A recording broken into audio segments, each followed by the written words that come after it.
Ok.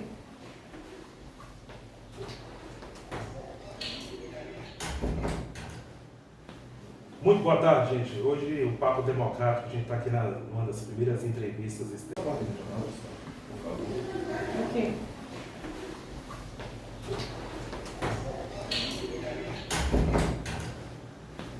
Muito boa tarde, gente. Hoje o Papo Democrático, a gente está aqui numa das primeiras entrevistas externas. Estamos fazendo com o secretário, né, de Cultura e Juventude de Lusiânia, né? Tem feito um trabalho excepcional na cidade aqui, quero até parabenizá-lo, porque assim, acho que nunca teve tantos artistas contemplados, né, novamente com esperança na arte, né, em si, né? E ele que já saiu até na capa do Correio Brasiliense, né, que o slogan dele é, como é que é, Bel? Você acredita na cultura como ferramenta contra o crime. Como arma contra o crime. Isso é uma coisa muito bacana que a gente precisa de mais pessoas que pensem dessa forma, né? Porque igual uma vez eu vi uma entrevista se não me engano, da Jojo Todinho, falando, né, dos meninos lá do morro lá, que o microfone tinha tirado muitos do tráfico, né? Então, assim, ele tem uma bio espetacular, que ele, fora secretário de Cultura, ele também é membro do partido PT, né? É vice-presidente do PT, e estava também na conferência que teve de internacional do Direitos Humanos, né? Explica pra gente. Lá era Fórum de Empresas e Direitos Humanos da ONU, em Genebra, na Suíça. Então nós temos hoje uns 20 minutos de prosa aqui, né, com ele aqui, e esse é um pequeno, como eu vou dizer aqui, uma ponta do que vai ser o documentário sobre o que é essa gestão da cultura no caso do Gabriel Eduardo, né, mais conhecido como Biel. E ele vai contar um pouco também sobre essa história, como é que está acontecendo, né, quais são os objetivos, né. Então, Biel. Então, gente, primeiro agradecer aí, né, mais uma vez a oportunidade de a gente trocar essa ideia. Eu acho que é importantíssimo que a gente fortaleça muito as mídias locais, que em certos momentos dialogam muito mais com a cidade do que a mídia hegemônica, né? Então, parabenizar vocês mais uma vez aí pelo trabalho de comunicação, de ouvir o que está sendo feito na cidade, né, e dizer que nós estamos aqui muito felizes, né? Estamos indo para 11 meses ocupando a Secretaria de Cultura e Juventude e Igualdade Racial no município, e com um saldo muito positivo, né? Nós vamos entregar aí, com um ano de gestão, um balanço do que nós fizemos. Nós temos aí, como você falou, pela primeira vez na história de Lusiânia, o maior investimento cultural desse município, né? Foi interessante ele falar esse negócio de igualdade racial, porque poucas pessoas sabem, principalmente os que são novatos em Lusiânia, mas ela é uma cidade que explorou muito a mão de obra dos escravos no passado. Então, assim, digamos que pela primeira vez a gente está tendo um pouquinho da compensação, né, que deveria ter por essa trajetória que passou a cidade. E poucos conhecem a história dos bandeirantes que chegaram, exploraram ouro, e, enfim, né, aquela coisa toda, e teve aquele período, né, de escravidão que felizmente veio acabar, né, mas veio acabar muito tarde, né, vamos dizer aqui, né, em comparação com alguns países na Europa, né, aqui foi Como o último das Américas. Foi meio que na barra, né, vamos dizer, Exatamente, é isso, né? Tem que ter muita luta. E essa também é a vantagem da gestão, né? Nós estamos aí trabalhando com as questões de cultura e juventude, mas sempre deixando as questões que envolvem a igualdade racial em primeiro plano. E a gente tem a felicidade, né, de ter Lusiânia aí na vanguarda desse processo, né, com apoio irrestrito do prefeito Diego Solari, que nos ouviu desde o primeiro momento, quando eu falei, nós precisamos equalizar a cidade para que você tenha política de igualdade racial. Ele falou, só me diga o que fazer, que nós vamos colocar a máquina para girar. E aí hoje nós já temos em Lusiânia Conselho Municipal de Igualdade Racial funcionando e ativo, o Fundo Municipal de Igualdade Racial, que é uma conta para receber recursos para projetos de combate ao racismo, temos a Secretaria Municipal de Igualdade Racial. Então nós temos aí a tríade que a gente fala que é fundamental para que a política pública aconteça, né? Que é o Conselho, pessoas da sociedade civil interferindo, dando sugestões. O Conselho de fato serve para aconselhar a Prefeitura nessas questões. Temos o Fundo Municipal, que é da onde nós vamos tirar o recurso para aplicar aquilo que o Conselho definir. E temos o órgão, né, que política pública se conduz a partir dos órgãos, e os órgãos vão aplicar essas políticas que forem definidas pelo Conselho, né? E essa política definida vai ser o Plano Municipal de Juventude. O Conselho se reúne ordinariamente todos os meses, E a partir do mês que vem a gente já começa a debater qual Lusiânia que nós queremos para o povo preto para os próximos 10 anos. E aí quem vai definir isso é o Conselho. Quando o Conselho definir isso, isso se torna lei. O Plano Municipal de Igualdade Racial vai passar a se tornar lei. Vai ser, obviamente, submetido à votação dos vereadores, à análise dos vereadores, mas aquilo que estiver naquele plano passa a se tornar lei.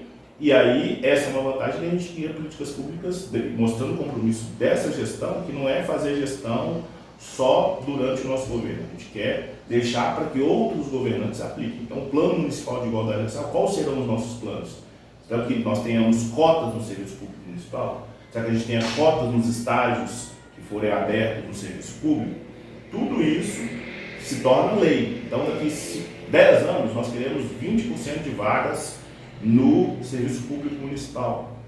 Obviamente que isso não vai ser de uma hora para outra, então a gente começa escalonando 5% no primeiro ano, 5% no segundo, até o 10º ano, quando eu provavelmente não estarei aqui, o prefeito Diego não estará como prefeito mais, mas a política pública que nós criamos estará acontecendo, porque eu acho que essa que é a diferença da capacidade dos gestores, né? Pensar a cidade para daqui 10, 15, 20 anos, para que essas políticas que são eficientes não se acabem logo que acabar o período da nossa gestão.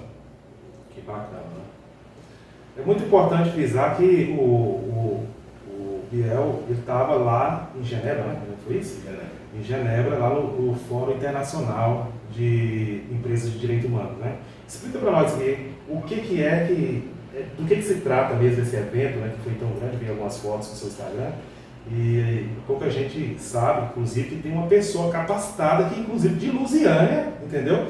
Ela está, né, num evento desse patamar, assim, que a gente sabe que não é qualquer um, né, que vai para o lugar desse. Já é a quarta vez, né, que eu estou indo. A primeira vez que eu fui em 2018 para o Fórum de Empresas, para a Assembleia de Juventude da ONU em Nova York. Depois, ainda em 2018, eu fui para esse mesmo fórum, que é o Fórum de Empresas de Direitos Humanos na Suíça. Ano passado, eu voltei para Nova York, dessa vez para o Fórum Permanente de Afrodescendentes, logo depois eu fui lá para a gente fazer aquela entrevista.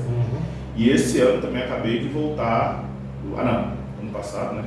Eu acabei de voltar do Fórum de Empresas de Direitos Humanos. Todos esses órgãos são organismos das Nações Unidas, onde jovens líderes, no caso da Assembleia de Juventude, no caso o Fórum Permanente de Afrodescendentes, são jovens negros, são pessoas negras, na verdade, lideranças mundiais que são convidadas. E esse Fórum de Empresas de Direitos Humanos são ativistas de direitos humanos das mais diversas áreas, e as empresas que têm compromisso com a causa, os 17 Objetivos do Desenvolvimento Sustentável, vão para o fórum para debater com os ativistas o que o mercado, as empresas, as grandes empresas podem fazer. Então nós estávamos lá apresentando, né, não fui só eu, fui para a gente falar um pouco do Plano Municipal de Redução de Homicídios que nós queremos trazer para o Lusiânia, para a gente manter a nossa juventude viva, e o secretário Tiago esteve para apresentar o Plano Municipal pela Primeira Infância, que também não deixa de ser uma tratativa de juventude.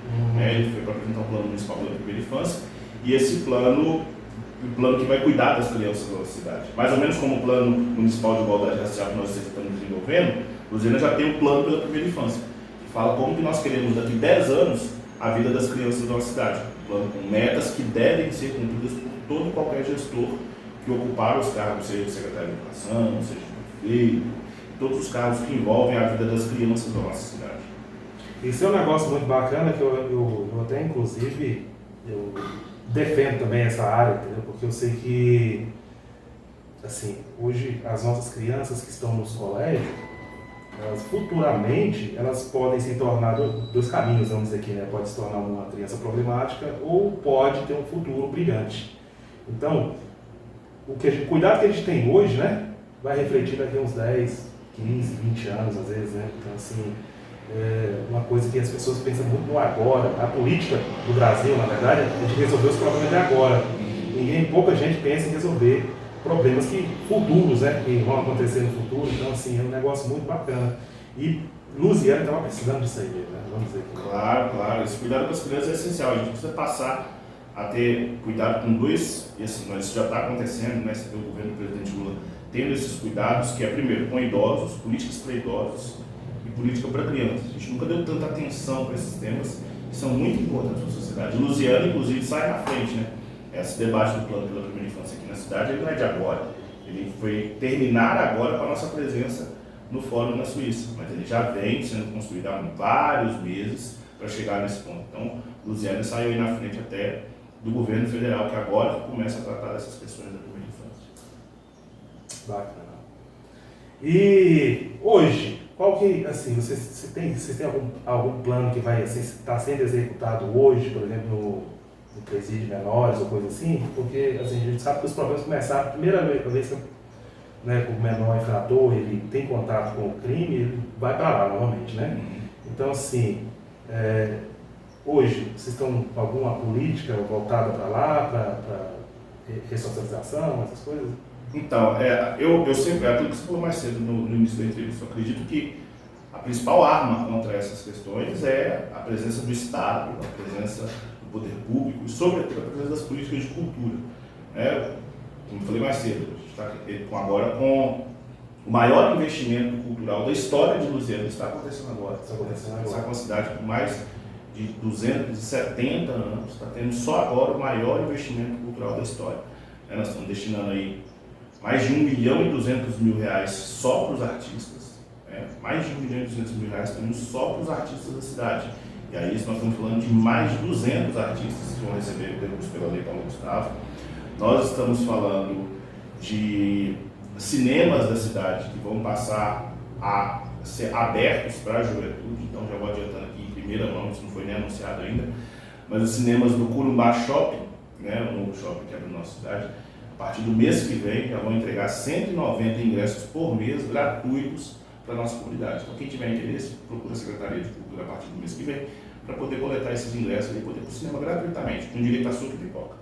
Olha! No SESC Senat, ali que fica do lado do supermercado Tatico, nós também vamos implantar uma sala de cinema gratuita que vai funcionar de 15 em 15 dias, que a gente entende que a cidade ela também tem vida fora do centro. Nós precisamos levar as oportunidades para a periferia. Então a gente escolheu ali no SESC Senat, que tinha um ambiente climatizado, com som de qualidade, com projetor. Nós vamos levar para lá também uma tela de projeção, um projetor de qualidade. E lá também vai funcionar um cinema de 15 em 15 dias, gratuito, com direito a suco e pipoca para o pessoal que está mais afastado do centro da cidade, está lá mais para o lado do Sol Nascente, Jardim Gado, Mingoni. Então vai ter ali o SESC Senat para a pessoa participar do cinema ali mais próximo. Além disso, a gente devolve para a cidade o cinema público do Centro de Convenções. O Centro de Convenções vai se tornar a ser novamente um cinema público, ali no espaço nós temos, vai passar por uma reforma completa, mas vai passar a se tornar novamente um cinema público da nossa cidade, um cinema oficial, estruturado com tela de projeção em 4K, projetor a laser. Então, isso é uma coisa muito bacana que nós estamos fazendo. Então, estamos acontecendo isso graças ao Brasil, que voltou a enxergar a cultura. Nós passamos um período muito sombrio, ali logo depois do golpe contra a presidenta Dilma, em que a gente lembra que a primeira formação do governo do Michel Temer foi acabar com o Ministério da Cultura. Eu lembro que em 2016 ele acaba com o Ministério da Cultura, e de lá para cá os atores culturais sempre foram tratados como mamata, comunismo, esquerdismo, e financiar vagabundo e tudo mais, que os atores culturais ouviram durante esses últimos anos, que eles foram muito maltratados. Aí a gente sabe que não é nada disso. A gente sabe que esse pessoal, infelizmente, eles são inimigos da cultura e acabam fazendo esse tipo de coisa, às vezes com quem mais precisa. Então a gente vem com um período agora que é muito positivo, onde o governo federal entende que a cultura precisa estar descentralizada, precisa estar nas cidades, que é o secretário, o vereador, é o prefeito, que conhecem como que se dá todo o processo, conhecem quem são os atores, fica mais fácil para a gente divulgar, porque a pessoa tem que buscar os recursos no governo federal. Esse é um primeiro acerto. E o primeiro acerto é do volume de investimento. Estamos falando aí do total de 1.700.000 que nós vamos executar em um ano. E aí agora, acabei de vir hoje, o pessoal precisa saber, acabei de vir hoje da Câmara Municipal, onde nós temos apenas 10% das cidades que já receberam, está na conta o recurso da Lei Aldir Blanc. Lusiânia é uma delas, 10% das cidades do Brasil inteiro. As pessoas podem olhar lá no painel de dados do Ministério da Cultura. E Lusiânia é uma delas, que já está com recurso na conta da Lei Aldir Blanc, 1.400.000 para a gente fazer a mesma coisa, colocar o recurso no bolso dos artistas e produtores culturais da cidade, para que eles possam levar a cultura para o seu bairro, vilas, comunidades, zona rural. Então, além da Lei Paulo Gustavo, nós também temos a Lei Aldir Blanc. E aí, dentro do que você falou, de como que essa juventude que está mais vulnerável, como que ela vai ser atendida, né? Na Lei Paulo Gustavo, nós já vamos ter um processo em que os adolescentes do CASE, eles vão receber um recurso, na verdade, a entidade vai receber um recurso para que eles possam produzir um filme lá mesmo. Então, os meninos vão produzir um filme e eles sendo atores, filmmakers, eles vão receber por isso, né? E essa vai ser uma estrutura que vai ficar fixa no caso. Então, nós vamos levar para lá uma estrutura de câmera, computador, edição de vídeo, uma super estrutura, onde os que estão lá vão sair entendendo sobre produção cultural, sobretudo sobre produção audiovisual, e os que chegarem, a gente quer que não chegue, também vão ter contato com esse material. Ele não fica lá por um período, né? Ele vai ser da estrutura do caso, porque a gente quer ser o tipo das coisas. Daí até que essa estrutura fique lá e nós não tenhamos mais nenhum garoto lá. Essa que é a nossa meta, né? Com relação aos meninos que cumprem medida socioeducativa em meio aberto, no CREAS, eles vão receber ingressos para cinema, para poder participar do cinema para todos aqui no Baixo Alto. Então nós temos todo um cuidado com essa juventude que está às margens da sociedade, que está na vulnerabilidade, para que a gente possa oferecer oportunidades culturais para que eles possam sair um pouco dessa vulnerabilidade que a rua e só a rua oferece, né? Eu falo muito que eu trabalhei no CREAS, das medidas socioeducativas durante o período, e eles viam muito com as tatuagens assim, amor só de mãe, amor só de mãe, amor só de mãe. E aí, uma equipe formada por mulheres muito competentes, elas definiram então, passar um filme para eles, em que se demonstrava que existe amor de irmão, de tia, de namorada. E aí, quando a gente foi, nós atendemos ali cerca de 90 meninos, a grande maioria, por exemplo, uns 85, nunca tinham ido no cinema. E aí é a partir daí que a gente tem que debater como que é a vida desses meninos. Né? Porque eu acho que o acesso mais primário que a gente tem à cultura é o acesso ao cinema. Então, como que... E aí eu não estou aqui para ser nem um advogado nem um defensor. Quando a gente, infelizmente, chegou num momento no Brasil, quando a gente fala sobre essas pessoas, falam assim, não está defendendo bandido, não tem ninguém defendendo bandido, não passa a cabeça de bandido não. Mas eu quero saber em que capacidade que nós vamos julgar uma pessoa, ou então a gente fala de um lugar de privilégio muito alto, que às vezes nós, que tínhamos oportunidade de ir do cinema, não fomos para a vida do crime, sofremos a vulnerabilidade da dependência química das drogas. Qual juventude que nós estamos querendo que seja o futuro do Brasil se a gente não está dando a elas a oportunidade de ter um ingresso no cinema? E nós estamos falando de territórios vulneráveis, onde um 38, uma arma, chega na mão muito mais fácil do que o ingresso para o cinema. Então a gente está fazendo isso até para disputar essa narrativa, para que esse menino tenha outras coisas para fazer, para que ele tenha outras atividades e possa aí sair um pouco dessa vulnerabilidade. Hoje isso aí é uma coisa muito importante mesmo, porque na minha época, né, acho que talvez você é mais novo do que eu, uns 10 anos, mas na nossa época, né, Mascote, a gente estava, vamos dizer que a gente tinha um sonho de comprar uma bicicleta, comprar um videogame, entendeu? Hoje eu só vejo os meninos falando, não, quero comprar uma arma, quero comprar uma bicicleta, entendeu? Só uma coisa, né? Então assim, a gente tem que, inclusive eu acho que um pouco desses recursos, a gente devia também dar uma amenizada com o conteúdo, né, que tem para essa idade, né? Eu acho que assim, porque na verdade a televisão hoje ela prega que o bonito é ser bandido, né? Vamos dizer, nos filmes, você sempre, né, quando você pensa que não, você está torcendo pro bandido que está correndo da polícia, entendeu? Então assim, acho que a gente tem que ter um cuidado também com esse negócio aí que está acontecendo, né? Você falou sobre a Lei Aldir Blanc. Você pode explicar melhor para nós qual a diferença de uma para outra, né, da Aldir Blanc para Paulo Gustavo? Que direção que é direcionada para quem e para quê? A Lei Aldir Blanc, ela é um pouco diferente da Lei Paulo Gustavo em alguns fatores, né? Primeiro que a Lei Aldir Blanc, ela é mais geral, para ações gerais da cultura, e a Lei Paulo Gustavo, ela vem muito presa no audiovisual. E é só para a gente entender quais são as diferenças. A Lei Paulo Gustavo, ela, no início, ela estava presa à ação do presidente, ela é discricionária para o presidente. E o Bolsonaro, com aquela maluquice dele, de ser contra a cultura, ele não entregou o dinheiro do setorial audiovisual, que é o setorial que produz filmes no Brasil. O presidente tem a caneta para poder destinar quando ele quiser. Então ele segurou aquilo até o máximo que ele pôde. E se criou um movimento muito grande das grandes produtoras, dos atores e atrizes, dizendo que o presidente estava segurando o recurso da produção de filmes. O Congresso, então, para resolver o problema, já sabendo da ação criminosa dele em não entregar esses recursos, o Congresso foi lá e tirou da mão dele o dinheiro. Ele falou, ó, vamos tirar da sua mão e vamos entregar para as cidades. Quando o dinheiro é entregue para as cidades, a gente consegue destinar as pessoas que mais precisam, porém, uma das exigências do setorial audiovisual, que é o dono dos recursos, é que ele teria de vir para a cidade, mas com a premissa do audiovisual sendo respeitada.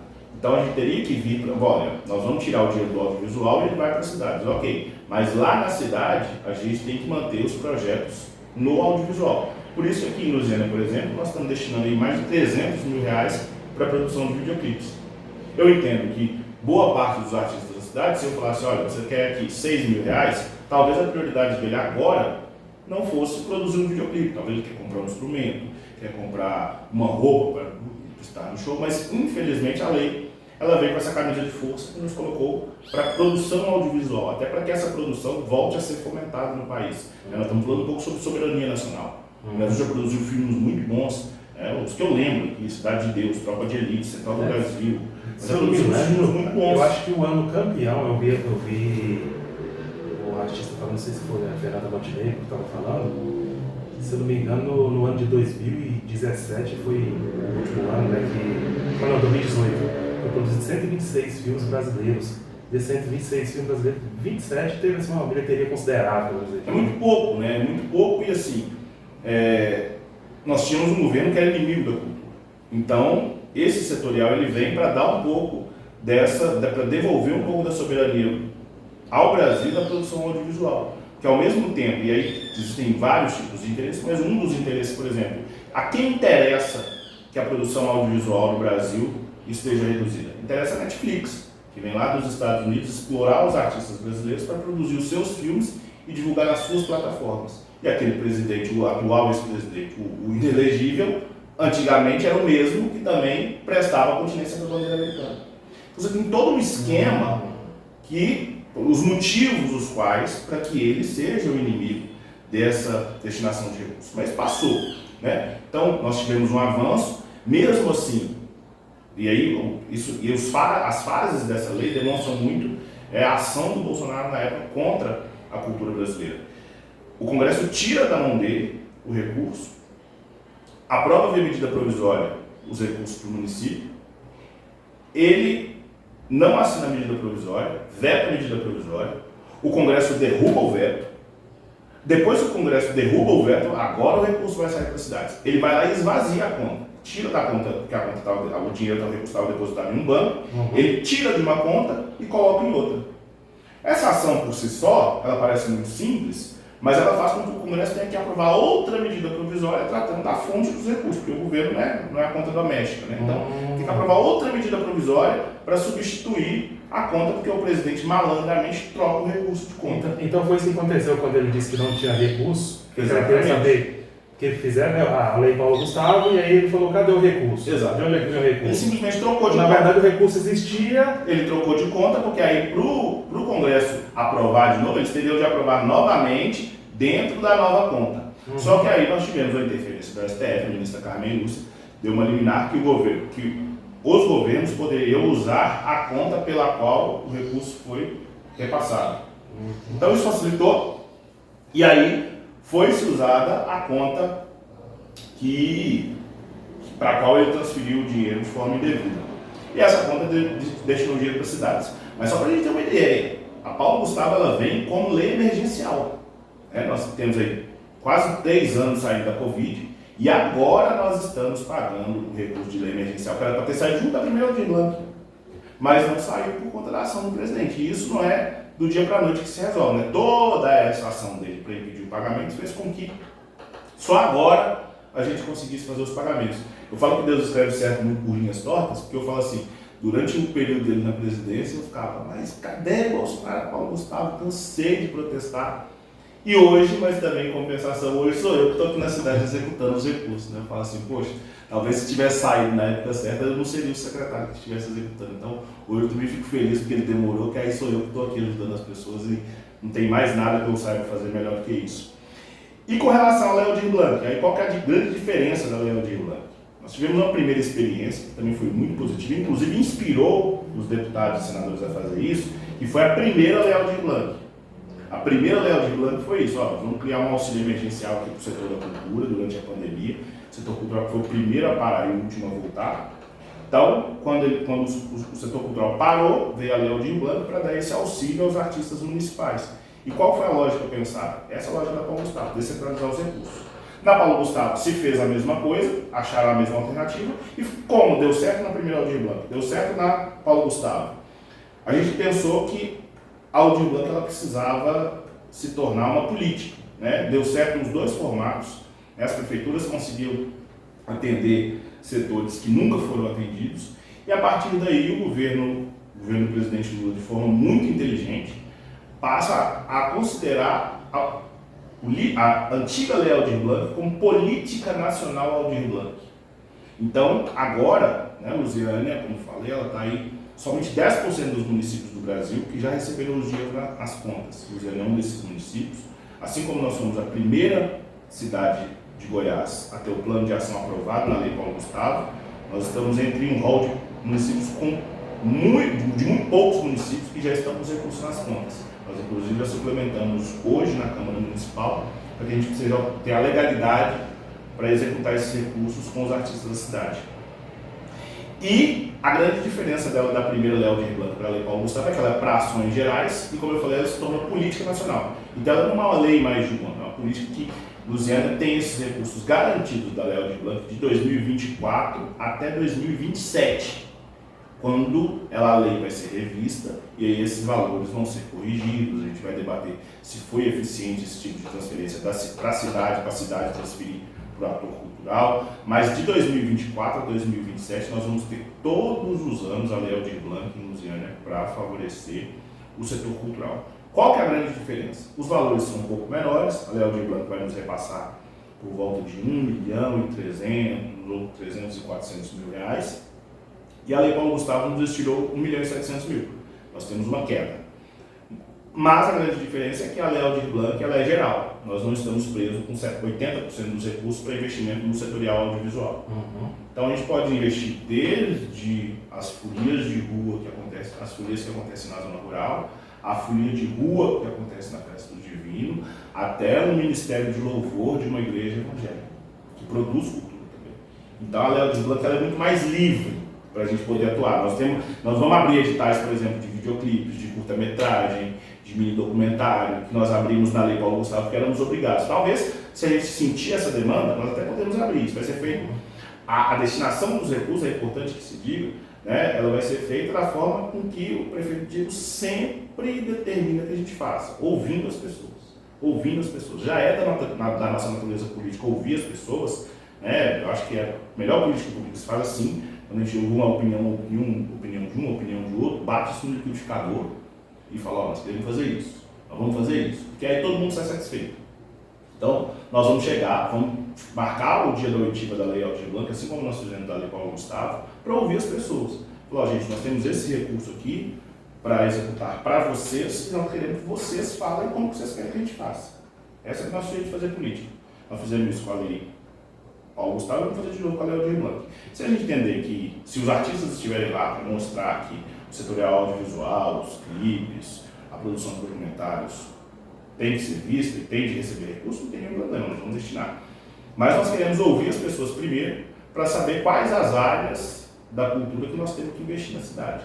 Então a Lei Aldir Blanc ela vem assim, de uma forma muito mais geral, nós já inscrevemos a cidade, já apresentamos o plano de ação, o recurso já está na conta, mas entre ele estar na conta e nós podermos usar, a Câmara Municipal tem que autorizar o Poder Executivo, que somos nós, a utilizar esse recurso. Os vereadores precisam estar sabendo que o recurso caiu, por que caiu e para que ele caiu.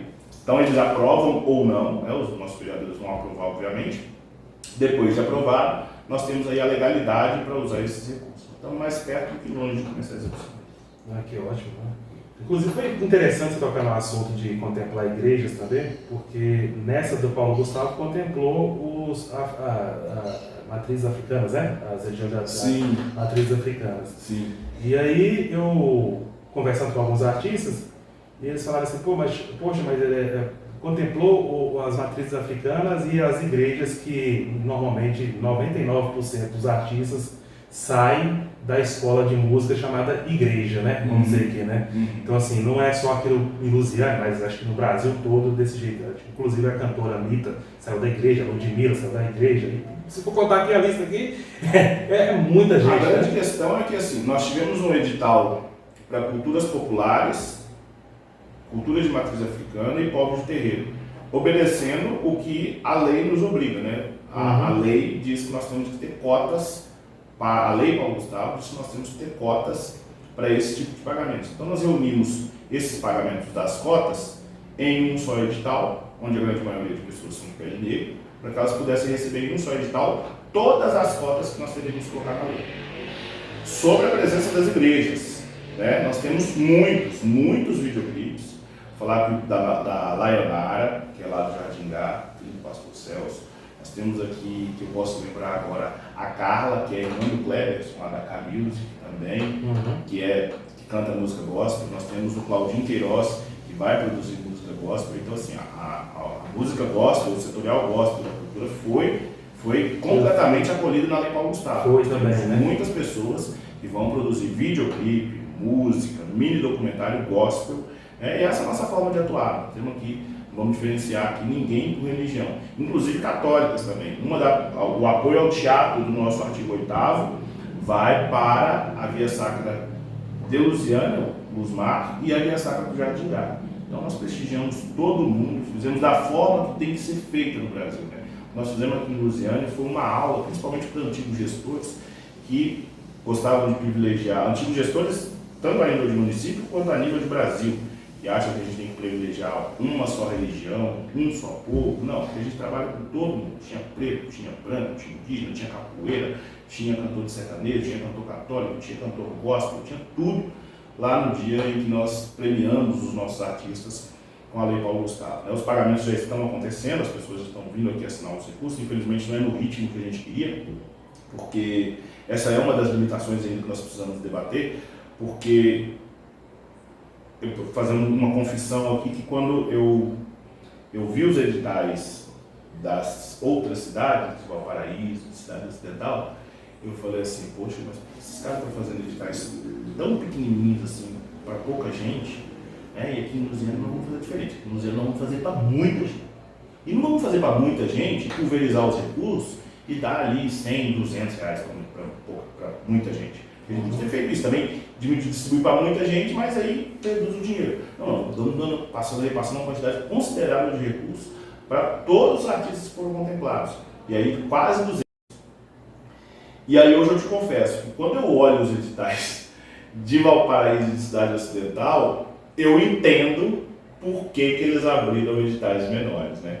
Porque assim, dá muito trabalho, cara. Eu não imaginei que fosse ser tão difícil simplesmente distribuir dinheiro.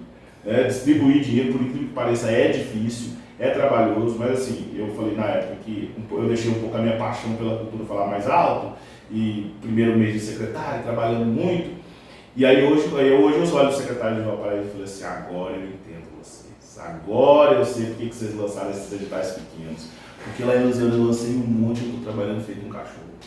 Mas assim, sem reclamar, né, ao mesmo tempo que a gente está trabalhando muito, a gente está muito feliz, porque cada pessoa que entra nessa sala para assinar o recibo, ela vem cheia de esperanças, cheia de projetos, muito feliz por dizer que nunca aconteceu isso. A gente pode dizer que vocês reavivaram novamente aquele gosto pela arte, né, do pessoal, né? Então assim, que as pessoas estavam esquecidas, na verdade, a música estavam tentando, né, do jeito que podia, né, vamos dizer assim, né? Então assim, a gente mesmo é prova disso aí, que a gente tem uma banda também, que o Juscelino ali, que é o vocalista e tal, e a gente nunca recebeu nem um real, nem da prefeitura, nem para falar assim, vamos alugar a caixa de som para vocês tocar ali, nem isso, entendeu isso aí?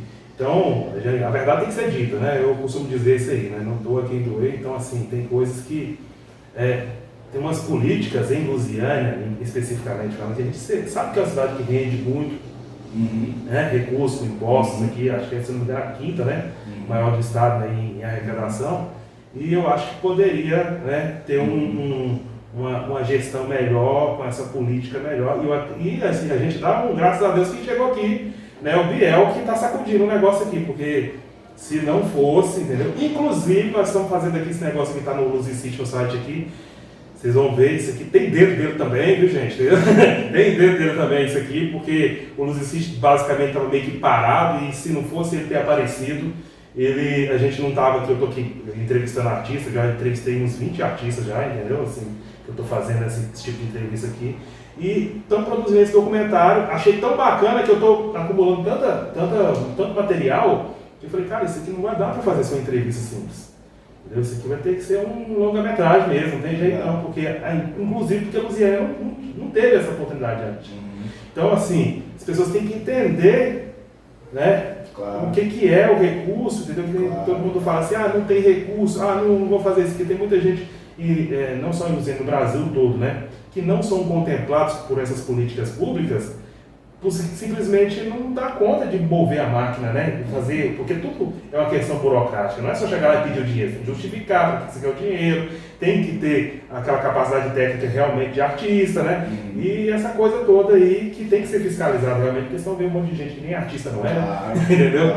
E aí pega todo o dinheiro, na verdade não sobra nada para os artistas de verdade, né? Exatamente. Essa foi a nossa preocupação, aqui no Lusiana a gente cobrou, né, das pessoas que elas informar que elas tivessem pelo menos 2 anos na atuação cultural do município, então, para confirmar que era uma pessoa mesmo que iria utilizar os recursos para isso. A gente pede, inclusive, como o vídeo vai ser visto com muitos atores culturais da nossa cidade, que se tenha atenção redobrada com a prestação de contas. Eu falo que dever governo é pior que dever agiota.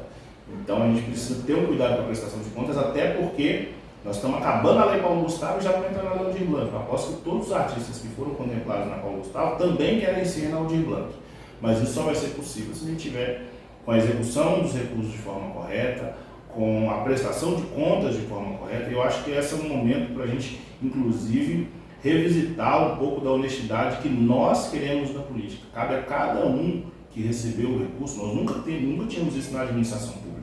Não existe, em outro processo, fora da cultura, nenhum lugar onde você pague, a administração pague, para depois receber o benefício, o produto, a contrapartida, enfim, só na lei cultural. Então, acho que esse é um caminho que nós podemos estar avançando para a gente, inclusive, demonstrar a honestidade, a retidão dos atores culturais com o recebimento de recursos. Né? Se você for falar de obras, de saúde, de educação, tudo que é executado pelo poder público é executado antes para se pagar depois. Na cultura nós estamos pagando antes para que os próprios agentes culturais prestem contas depois.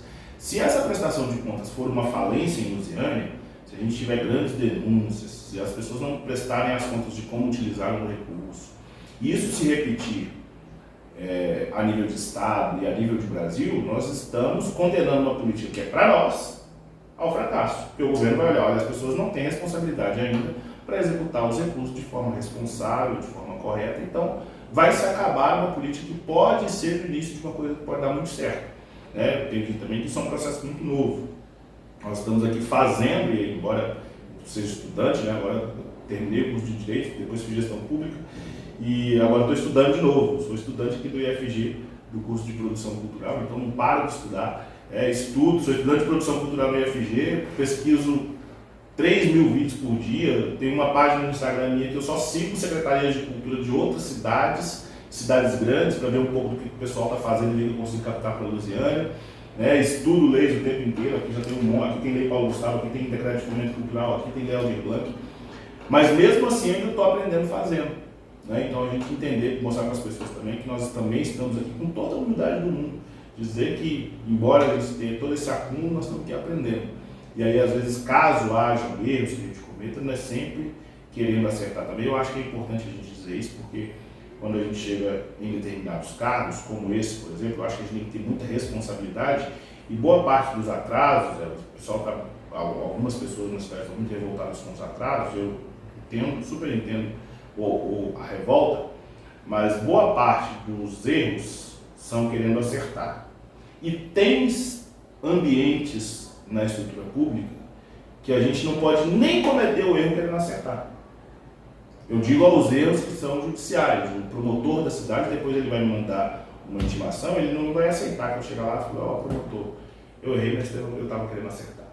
Não existe isso na administração É pública. aquela história, né? Não podemos errar. É o mesmo que no futebol, né? A falta sem querer também é falta, Também né? é falta, às vezes, dá cartão vermelho. Exatamente, né? Então, a gente tem esse cuidado aqui, aí as pessoas ficam, mas por que demora? Olha, porque os recursos daqui, só para que as pessoas saibam, daqui o recurso passa para a Secretaria de Finanças, depois ele vai para a Secretaria, para a Divisão de Execução Orçamentária, depois ele vai para o Controle Interno, depois ele vai para a Liquidação, depois ele vai para o Gabinete do Prefeito, depois ele vai para a Tesouraria e depois ele vai nas contas. Então são 6 órgãos, depois que ele sai daqui, para pagar as pessoas. E obviamente que esses órgãos não têm uma quantidade muito grande de pessoas. Então, esses órgãos têm uma certa dificuldade em operacionalizar um volume tão grande de recursos que nós temos na cidade. Talvez, se a gente tivesse feito com menos pessoas, já estivesse todo mundo sendo pago, mas honestamente que eu prefiro que a gente tenha um pouquinho de atraso, mas consiga prestigiar muitas pessoas, do que às vezes prestigiar de forma rápida, mas um grupo pequenininho de apenas alguns privilegiados da cidade. Bacana. Então, essa tarde, gente, a gente esteve aqui com o secretário de Cultura e Juventude, né, de Lusiânia, que tem feito esse trabalho fantástico aqui, entendeu? E nós vamos falar muito sobre ele ainda, porque o documentário só está começando, vocês vão ver aqui algumas imagens. Eu tenho, né, nós temos vídeos de todo o processo que aconteceu, inclusive a audiência pública, eu gravei aquilo lá, entendeu? Tem aquilo lá gravado. E aí vocês vão acompanhar tudo certinho, o trabalho dele aqui. Inclusive vai servir para o próprio, né, pessoal lá de cima lá, Sim, querer claro. ver seus resultados, Claro, entendeu? Eu acho que eu tinha essa obrigação de fazer, porque ali, acho que da galera da comunicação, ninguém quis fazer esse serviço. E eu, como eu estou mais próximo da cultura, né, eu falei, se eu estou no meio, estou na chuva, tem que se molhar, então não tem jeito, né? Então, assim, a verdade tem que ser dita e é isso aí, gente. Vocês vão ver um documentário bacana, entendeu? Vocês acompanhem aí, que tem muita coisa ainda para acontecer. Valeu, gente. Obrigado.